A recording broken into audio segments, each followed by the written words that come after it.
இது திமுகவுக்கு ஒரு தலைவலியாக இருக்குமா? திருமாவளவன் மாநில அரசியலுக்கு வந்தது நல்ல கேள்வி, அற்புதமான கேள்வி, மிக மிக நல்ல கேள்வி. திருமாவளவன் தமிழ்நாடு அரசியலுக்கு, மாநில அரசுக்கு வருவது திமுகவுக்கு தலைவலி, கெட்ட செய்தி. அவர்கள் அதை ரசிக்க மாட்டார்கள். அதனால தான் திமுக அதை செய்கிறார். அதாவது ஆங்கிலத்தில் சொல்வதென்றால் விசிகாவை இனிமேல் திமுக டேக்கன் ஃபார் கிராண்டடாக எடுத்துக்கொள்ள முடியாது. நல்ல கேள்வி, மிக மிக நல்ல கேள்வி. உங்களை நான் பாராட்டுகிறேன். தமிழ்நாடு அரசியலுக்கு, மாநில அரசுக்கு வருவது திமுகவுக்கு கெட்ட செய்தி. திமுகவுக்கு கெட்ட செய்தியை கொடுப்பதற்காக திருமாவை நாம் வாழ்த்தலாம். எதனால அது கெட்ட செய்தி? ஏன்னா அங்கே எம்பியாக இருக்கும்போது இங்கே திமுகவோட பிரச்சனைகள் எதுக்குமே வரமாட்டார். வந்தாலும் கூட திமுகவுக்கு ஆதரவாக தான் பேசியிருக்காரு பல நேரங்களில்.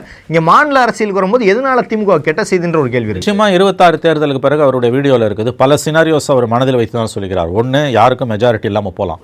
அப்படி மெஜாரிட்டி யாருக்கும் இல்லைன்னு போது திமுக தனிப்பெருங்கட்சியாக இருக்கும், ஆனால் முழு மெஜாரிட்டி இருக்காது. அப்படி வந்ததுன்னா அந்த நேரத்தில் வரக்கூடிய சிக்கல்கள் பாஜக எப்படி நெருக்கும், அந்த சிக்கலில் திமுகவோட தோளோடு தோள் கொடுப்பதற்காகவும் அவர் மாநில அரசியலுக்கு இருக்கலாம். அது ஒரு சினாரியோ.